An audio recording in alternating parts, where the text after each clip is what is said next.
नमस्कार साथियों, मैं आपका दोस्त अशफाक अहमद और आप देख रहे हैं देशभक्त चैनल। ये एलन मस्क आप जानते होंगे, जो ट्विटर या अभी एक्स नाम से जाना जाता है, तो उसके मालिक हैं। और वो दुनिया के सबसे बड़े रईस हैं, बहुत बड़े कंप्यूटर साइंटिस्ट हैं। और उनके पास में और बड़े बड़े कंपनियां हैं जो रॉकेट बनाती हैं और इलेक्ट्रिक कार बनाती हैं और दुनिया में जाने माने हैं। तो उन्होंने एक बवाल काट दिया जब उन्होंने कहा कि ईवीएम का इस्तेमाल बिल्कुल नहीं होना चाहिए, बहुत बड़ा खतरा है। और वजह यह है कि सिर्फ कंप्यूटर टेक्नोलॉजी से ही नहीं, अब तो आर्टिफिशियल इंटेलिजेंस भी घुस सकता है ईवीएम में, और वो लोकतंत्र को ही खत्म कर देगा। क्योंकि जो वोटिंग होगी वो ईवीएम में कुछ भी आर्टिफिशियल इंटेलिजेंस घुस जाएगा तो वो तो कुछ भी रिजल्ट दे देगा। तो इसीलिए ईवीएम का इस्तेमाल बिल्कुल नहीं होना चाहिए। तो अब देखिए कि सुप्रीम कोर्ट ने क्या कहा था हमारा, जब वीवीपैट की गिनती के लिए केस गया था, और ईवीएम पर भी एक केस गया था कि ईवीएम इस्तेमाल नहीं होना चाहिए, उसके बदले बैलेट पेपर ज्यादा सही है। तो सुप्रीम कोर्ट में जस्टिस खन्ना ने सुनवाई की थी और कहा था कि ह्यूमन इंटरवेंशन नहीं होना चाहिए। ह्यूमन इंटरवेंशन मतलब कि अब जैसे कि जब बैलेट पेपर इस्तेमाल होता है तो वोट काउंटिंग होता है, तो वोट काउंटिंग कौन करता है? जो आदमी लोग होते हैं इलेक्शन कमीशन के, तो वो काउंटिंग करते हैं। तो सुप्रीम कोर्ट ने कहा कि वो खतरा है कि ह्यूमन इंटरवेंशन, वो कुछ वोट चोरी कर लिए, कुछ वोट को गड़बड़ कर दिए, और इस तरह से जो चुनाव है उसको प्रभावित करके और मतलब मैनिपुलेशन हो सकता है। तो देखिए यहाँ तो उलट बात हो रही है। एलन मस्क अब इतने बड़े आदमी हैं और वो जो बोल रहे हैं तो उनकी बात में दम है, और वो खुद कंप्यूटर साइंटिस्ट हैं, वो खुद जानते हैं कि आर्टिफिशियल इंटेलिजेंस क्या है और कैसे खतरा है। तो उनकी बात तो कोई हल्के में ले नहीं सकता है। तो अब ये जो हल्ला गुल्ला चालू हुआ है कल से, तो ये वाजिब है। क्योंकि अभी तक तो बात हो रही थी कि ईवीएम में जो है वो कंप्यूटर टेक्नोलॉजी से आप हैक कर सकते हैं, जैसे कि उसको नेटवर्किंग करके, या जैसे कि होता है ना बिना तार के, वायरलेस। तो ईवीएम रखा हुआ है और बाहर से ही कनेक्ट करके उसमें गड़बड़ कर सकते हैं, वोट डाल सकते हैं बाहर से कनेक्ट करके। या फिर उसी में कुछ प्रोग्राम ऐसा चले कि वो जो वोट जो डाल जा रहे हैं, किस पार्टी को जा रहे हैं, कितने जा रहे हैं, वो पूरा प्रोग्राम ही रन करके पूरा गड़बड़ कर दे। तो इसीलिए वीवीपैट का प्रोविजन किया गया था 2019 के चुनाव में कि वीवीपैट साथ में होगा, तो वीवीपैट की जब गिनती हो जाएगी तो उससे वेरीफाई हो सकता है। तो चुनाव आयोग तो वीवीपैट की गिनती करता ही नहीं, सिर्फ 2% करता है। तो 2% से क्या होता है ना? तो ये ईवीएम जो होता है, तो वैसे भी देखा जाए तो ईवीएम में वोट गया है कि नहीं गया है, किसको गया है, आप वेरीफाई नहीं कर सकते हैं। और जबकि बैलेट पेपर से तो बिल्कुल हो सकता है। अब जैसे कि कोई क्षेत्र है, वहां पर बैलेट पेपर से चुनाव होगा, तो कितने वोट किसको पड़े, तो आप कभी भी वो बैलेट पेपर गिनती कर लो तो मालूम चल जाएगा। उसमें तो धांधली का चांस बिल्कुल नहीं है। ये जरूर है कि पहले जैसा होता था कि बूथ कैप्चरिंग कर लेते थे दबंग लोग, पूरा जो मतदान केंद्र है उसी पे कब्जा कर लेते थे। अब तो लेकिन नहीं हो सकता है ना, अब तो लॉ एंड ऑर्डर बहुत मजबूत हो चुका है।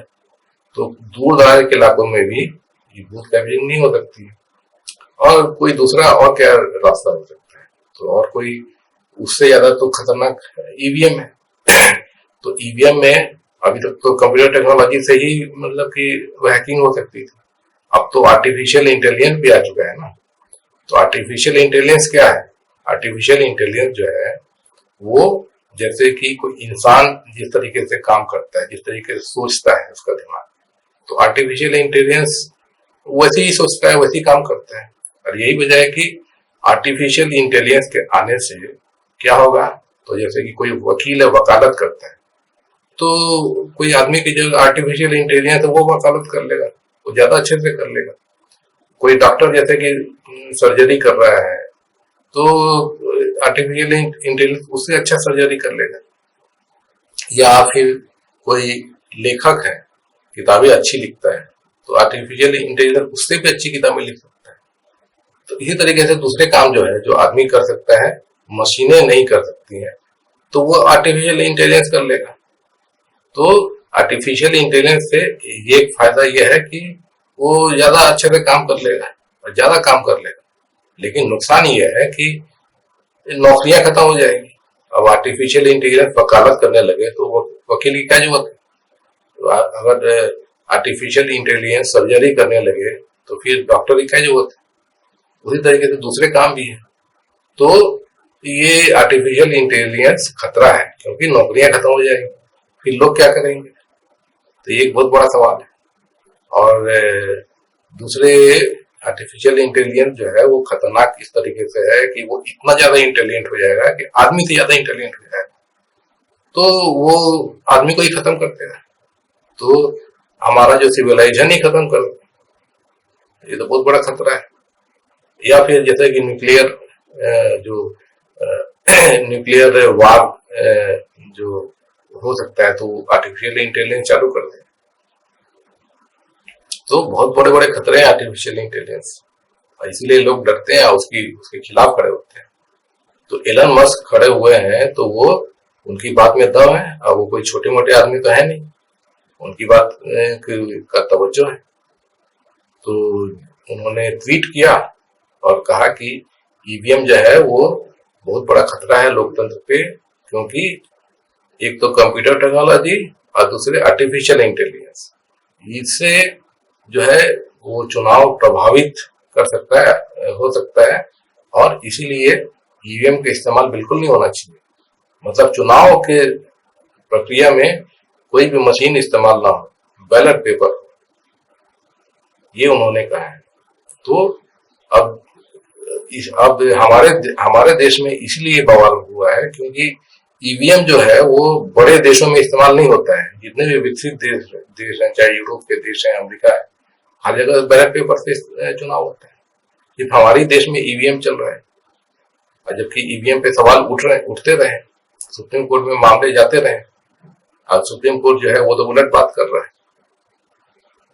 तो एकदम सही बात है कि मशीनरी का इस्तेमाल होगा, और खास करके मतलब intelligent machinery, artificial intelligence, computer technology, तो उससे तो बिल्कुल मतलब प्रभावित हो सकता है चुनाव, कुछ भी नतीजे आ सकते हैं।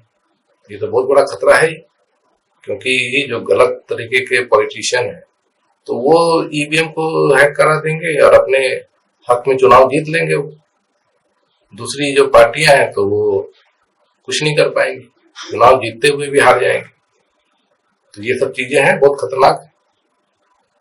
तो इस पे तो बिल्कुल इस पे बहस होना चाहिए, और ईवीएम को जो है खत्म होना चाहिए, क्योंकि ईवीएम जो है वो सही में खतरनाक है। और इस पे सुप्रीम कोर्ट पता नहीं क्या किस तरह से जिरह कर रहा है, किस तरह के फैसले दे रहा है, तो उसको भी सोचने की जरूरत है।